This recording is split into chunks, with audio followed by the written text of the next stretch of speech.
Stop whatever you're doing and look at your life from the outside for one brutal second.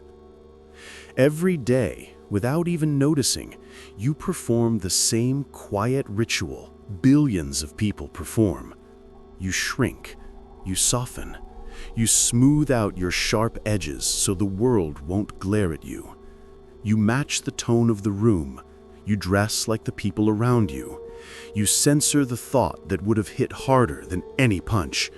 You dim your light because someone once hinted it was too much. That wasn't an accident. That was training. From the moment you were old enough to speak, the world began sanding you down like a piece of wood. Fit in, blend, don't stand out. They told you it was for your own good, that being part of the group would protect you, help you, guide you. Cute fairy tale, but look around. The men who spent their whole lives blending in are the ones nobody remembers. The ones who played safe, followed the script, acted just normal enough, they disappear before they even die. Fitting in doesn't keep you safe. Fitting in keeps you powerless. Machiavelli saw this centuries before you were born. He watched entire kingdoms crumble because their leaders cared more about looking acceptable than being exceptional. He wrote that the man who stands apart, the man who refuses to bend his identity to win approval, becomes unpredictable, intimidating, and impossible to manipulate. Society can guilt-trip a conformist. It can shame a follower. It can pressure a man desperate for acceptance. But the man who stands alone, he becomes a problem the system can't solve. So ask yourself, why are you still hiding? Why bite your tongue at the joke only you find hilarious? Why bury the dream that electrifies your brain at 3 a.m.? Why quiet your voice so the fragile feel comfortable? Why pretend your light isn't blinding just because someone else prefers the dark? Because fitting in is easy, and easy always leads to average. You don't need to dye your hair neon or scream your opinions on rooftops. That's performance, not power. Real power is quiet. Real individuality doesn't need applause. It just needs permission from you, not the world. Wear what you like. Say what you mean. Let people stare. Let them whisper. The crowd mocks what it secretly fears, and nothing terrifies a crowd more than the man who refuses to beg for a seat at their table. You weren't born to be wallpaper. You were born to shift the atmosphere when you walk in. Drop this affirmation in the comments. I stand apart. Since childhood, they drilled it into you like a holy commandment. Always tell the truth. They made honesty sound like a halo, the sign of a pure heart, a good man, a righteous soul. But here's the dark reality they never dared to say out loud. Pure honesty doesn't make you respected. It makes you exposed, predictable, vulnerable, easy to corner. Honesty, when used blindly, is not a virtue. It is a liability. The man who reveals everything is the man everyone can control. He tells his dreams before he protects them. He shares his fears before he understands them. He explains his intentions before they're ready to stand on their own legs. And society consumes all of it. People don't treasure your truth. They store it like ammunition. Tell someone your weakness, and they'll pretend to care, right until the moment it benefits them to use it against you. Tell someone your plans, and they'll smile, then quietly position themselves in front of you. Tell someone your insecurities, and watch how subtly they shift the way they speak to you, the way they look at you, the way they categorize you. The world doesn't reward radical honesty. The world rewards strategic honesty. Machiavelli knew this better than anyone. He wrote that a ruler must appear honest, but never reveal all his intentions. Not because honesty is evil, but because full transparency makes you a puppet with visible strings. When people know your entire blueprint, they can tear it apart before you've built anything. Power is not in what you say. Power is in what you choose not to say. A strong man isn't loud. He isn't over-explaining.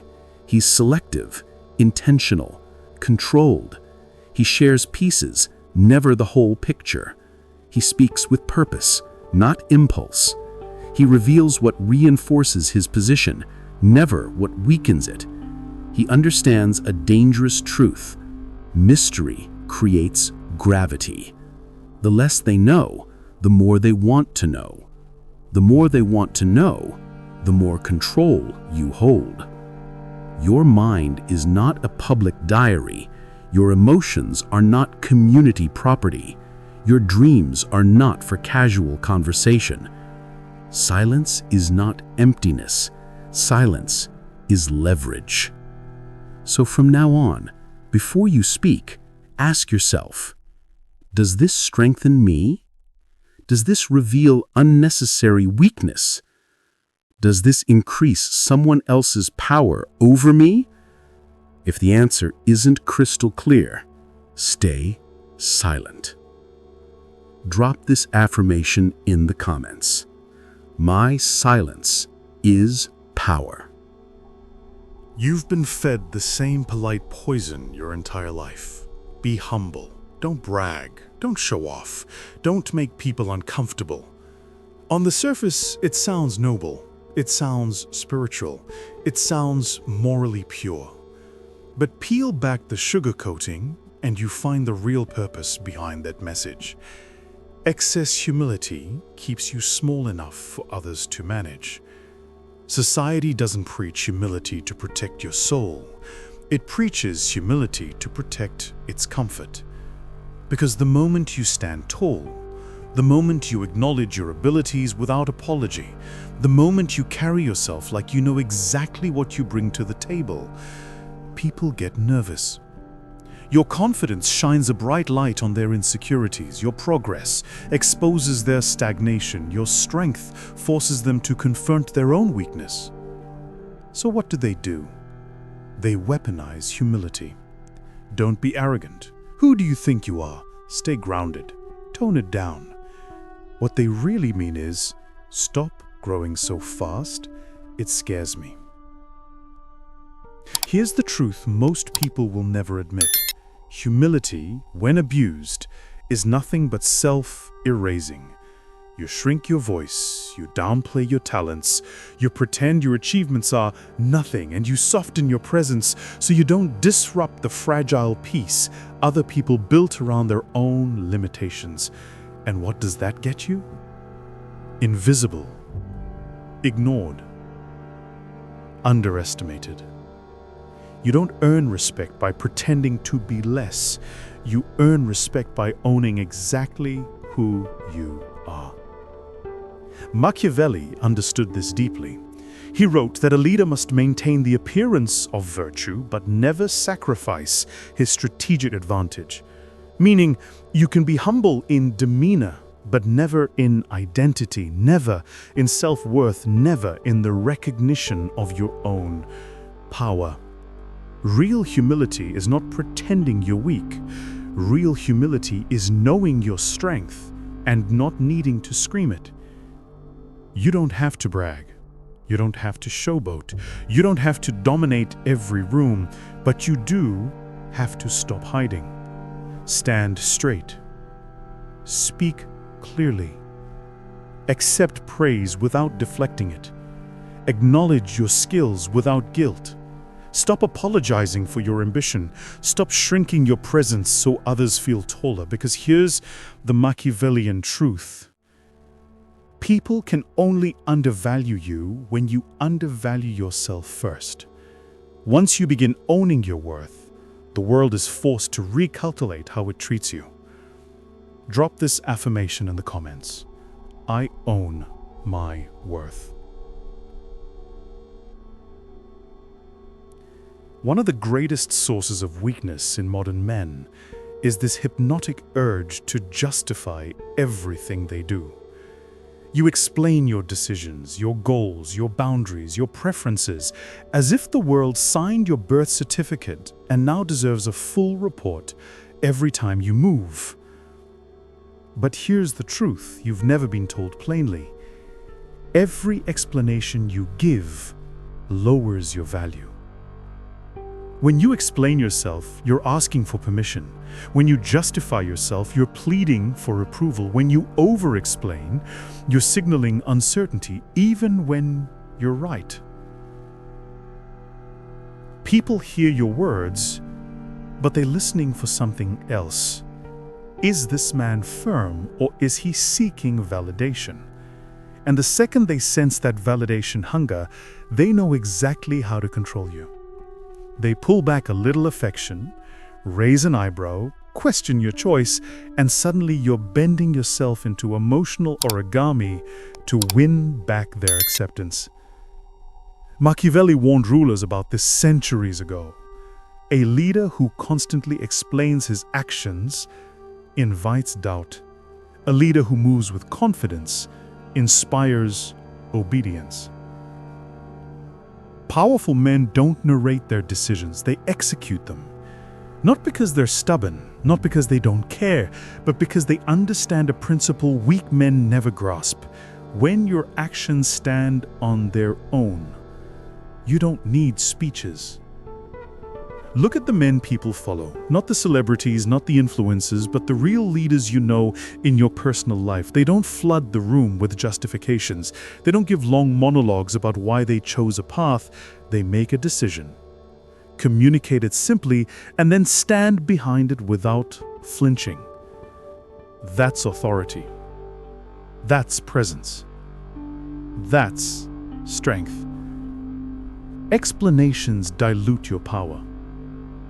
Silence concentrates it. Next time someone demands an explanation you don't owe, try this. I've made my decision. This works for me.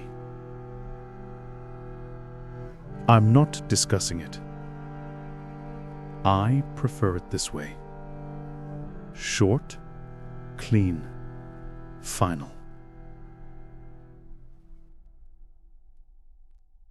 You'll feel uncomfortable the first time because you've been conditioned to apologize for existing.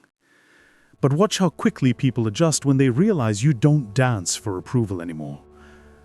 You don't owe the world a PowerPoint presentation on your choices. You owe yourself the dignity of standing firm without trembling.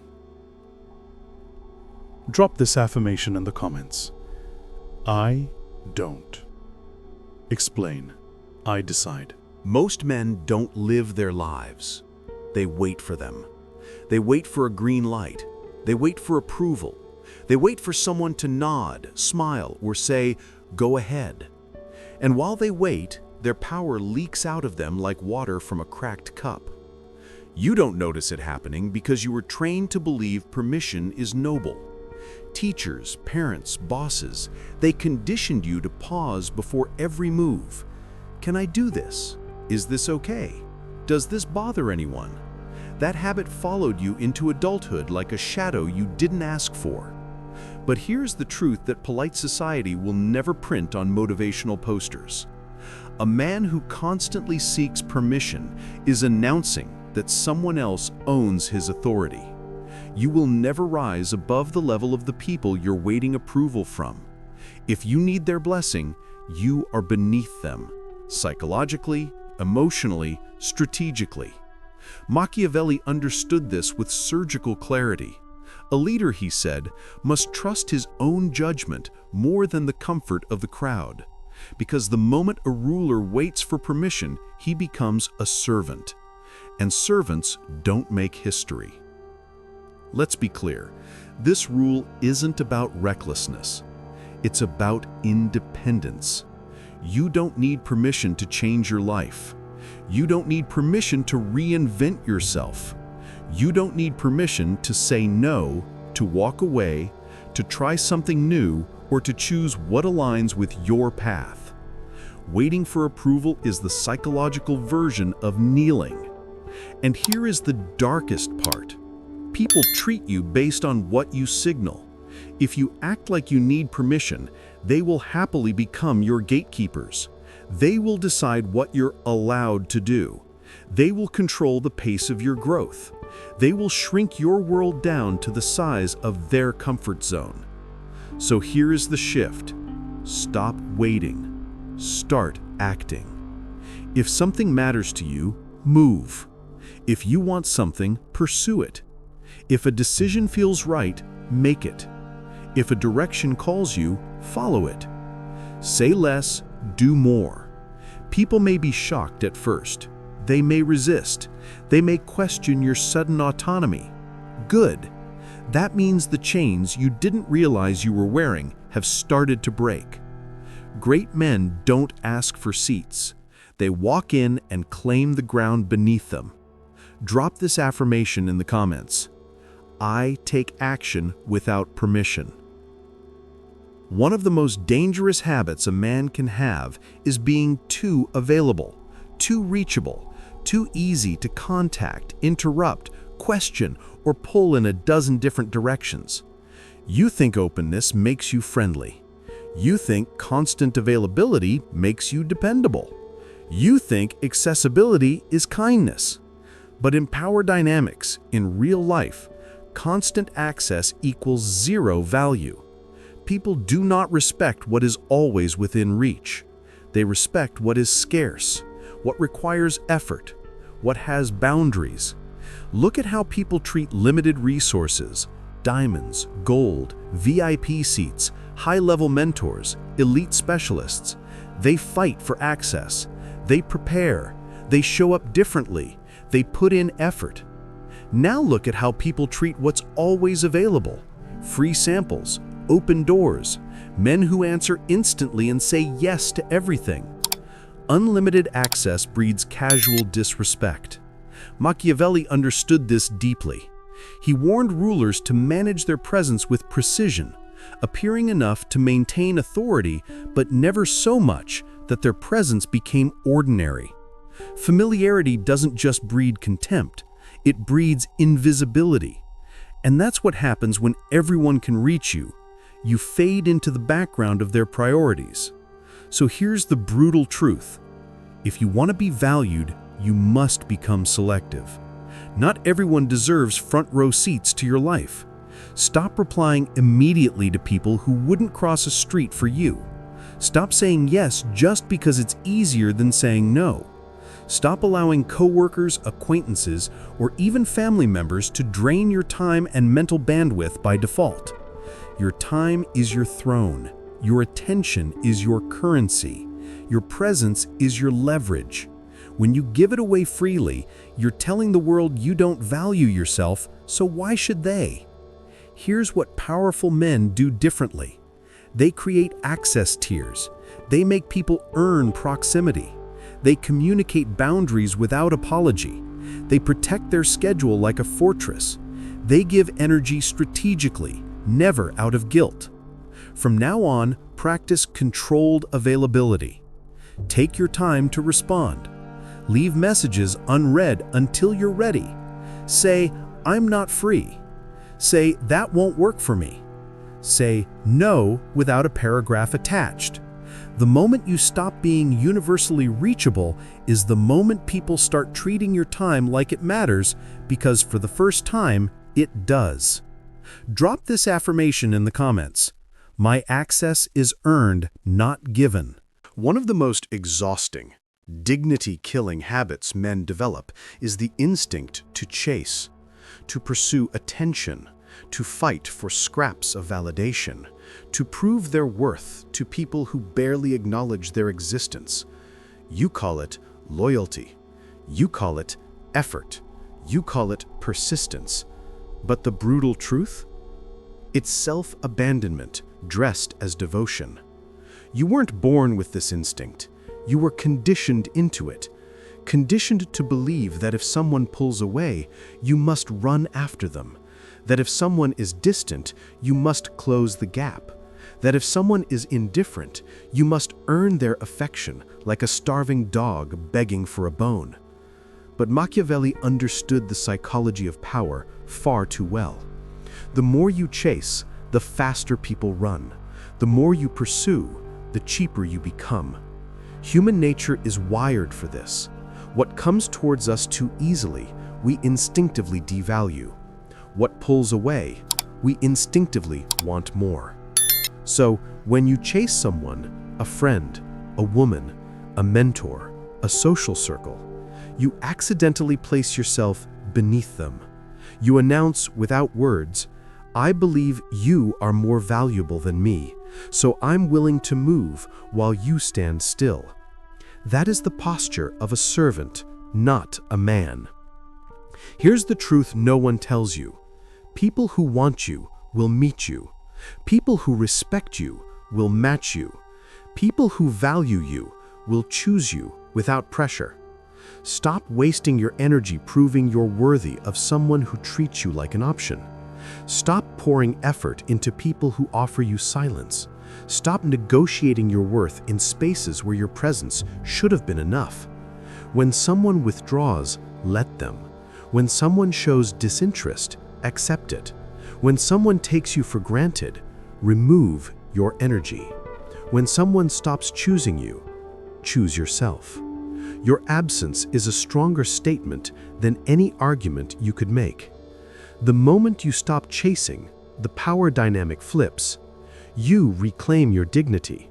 You reclaim your gravity. You reclaim the frame of the relationship.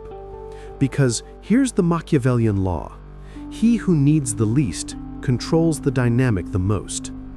Let people feel what life is like without you. Let them feel the silence where your presence once was. Let them realize access to you was a privilege, not a guarantee. Drop this affirmation in the comments. I don't chase, I attract by standing firm.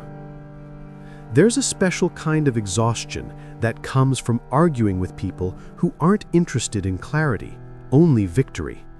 People who don't want understanding, only dominance. People who don't care about truth, only validation of what they already believe. And yet, most men fall into this trap daily.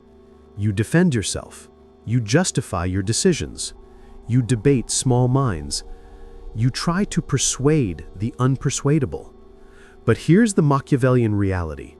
You cannot win a war where the enemy is fighting for ego instead of accuracy. Arguments with these kinds of people aren't intellectual exchanges. They're emotional battlegrounds.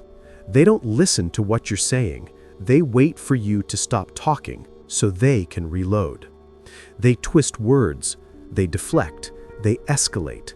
They bait you into reacting so they can feel momentarily superior. And every second you spend engaging them, you drain your power.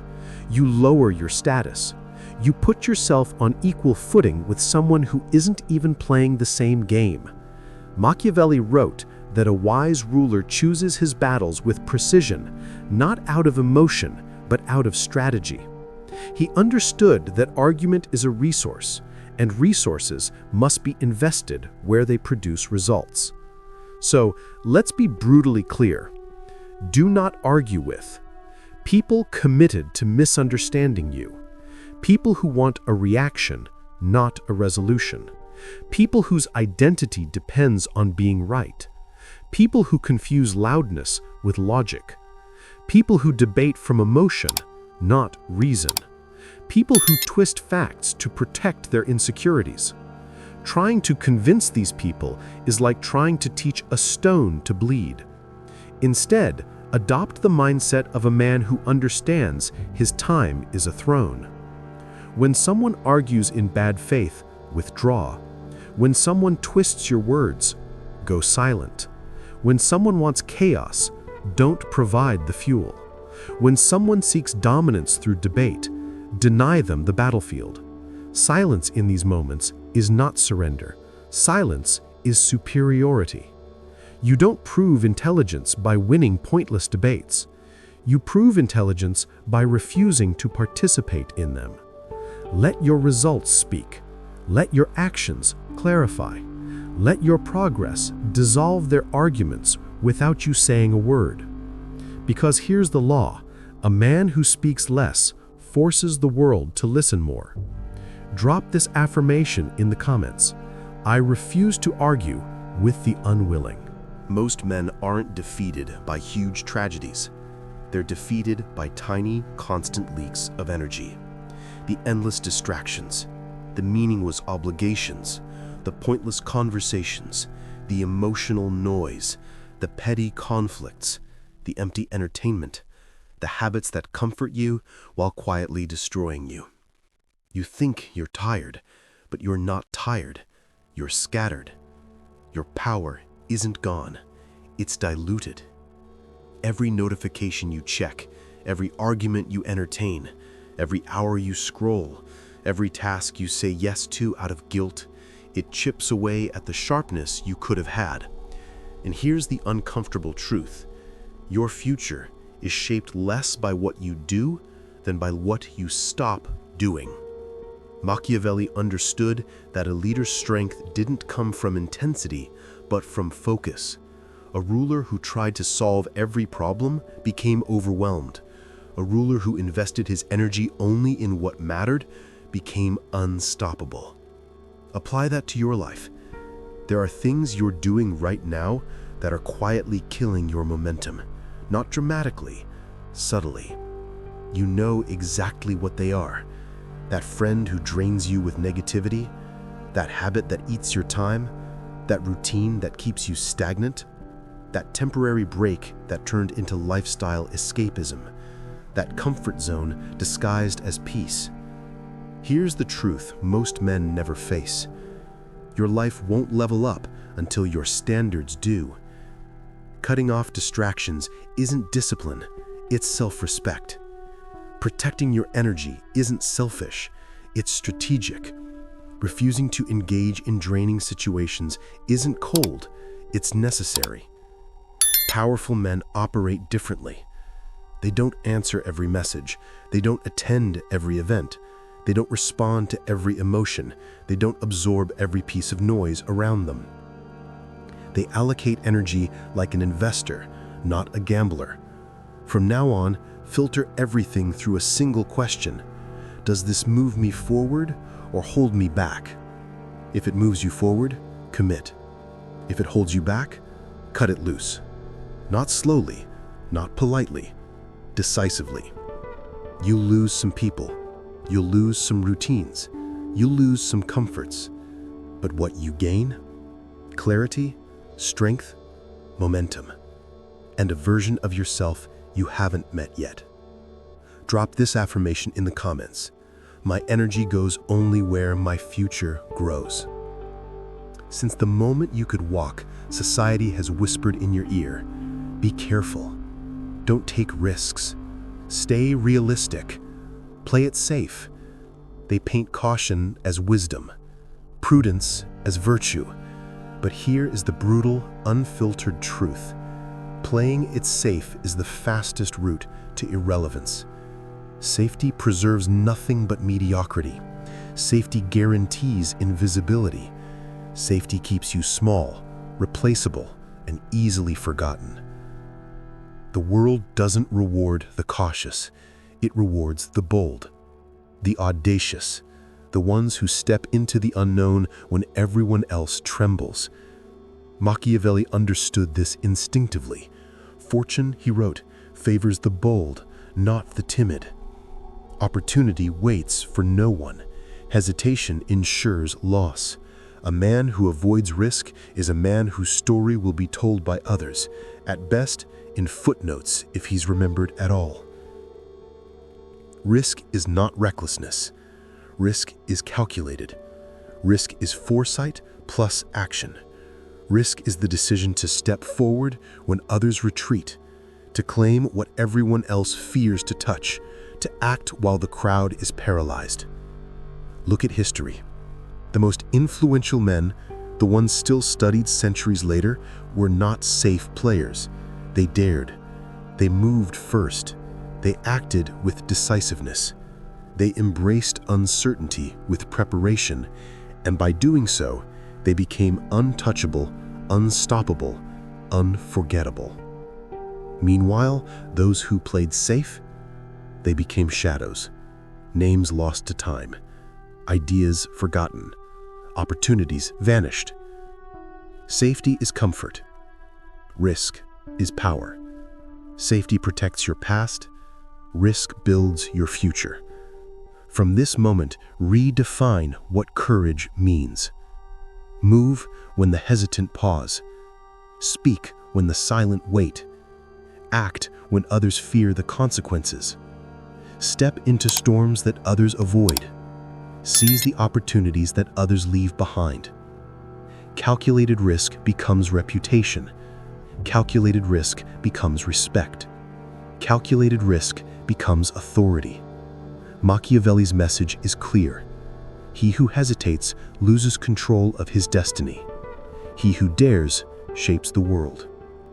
Stop waiting for permission. Stop playing it safe. Stop shrinking in the shadows. Step boldly. Act decisively. Take what aligns with your purpose.